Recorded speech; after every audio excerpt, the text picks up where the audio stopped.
Ghosts and spirits are a phenomena often associated with the supernatural. Yet here we are, contrary to most scientific consensus. The Force works in mysterious ways. Life after death is not an easy concept to grasp. Perhaps in your context with the mysticism and magic of the Jedi, it would be easier for one to accept. And what about your culture? With many similar traditions and rituals, was it never an idea played around with? The essence of a Vulcan's soul. The idea of a katra often came into question as a result of our pursuit of scientific reasoning and logic for a period of time. Ironically, it was due to the intervention of a human who brought to light the original teachings of Surak, saving our culture from dogma and self-destruction. Well, I see that being unconventional has its perks, no matter where you hail from. The Jedi have always been bogged down by tradition and bureaucracy, following the Senate rather than the will of the Force. When we give ourselves over to the construct and the values behind the construct, it will be disastrous. Agreed. Pursuing logic and the rituals and practices we on Vulcan practice are adhered to quite strictly. However, if we were to bring it to an extreme, as we nearly did, it defeats the very purpose of Surak's teaching. Then we are on the same page on this one. The way of the Jedi is more than do this and do not do that.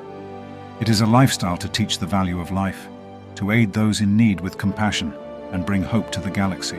Many who are part of the Order were never given the choice to begin. Perhaps this itself inherently shifts their focus to the rules and regulation, rather than the heart behind it. Possibly, though even with his choice to join the Jedi, Anakin still had struggles with his place in the Order. Most Vulcans would have chosen their path at the Science Academy.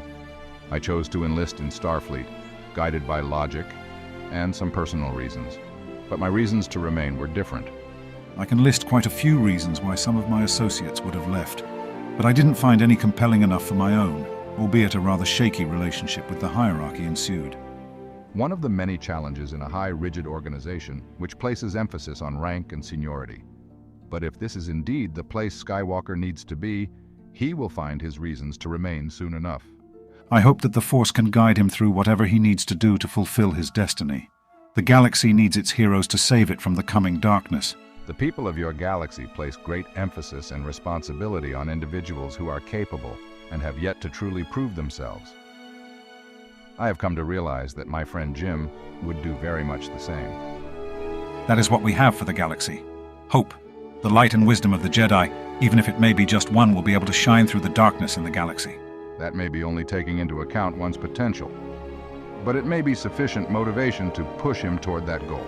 On the surface, our numbers may seem insignificant, but through the connections we have, the ripples and echoes will travel always. A simple explanation on how the Force works. I believe it would suffice.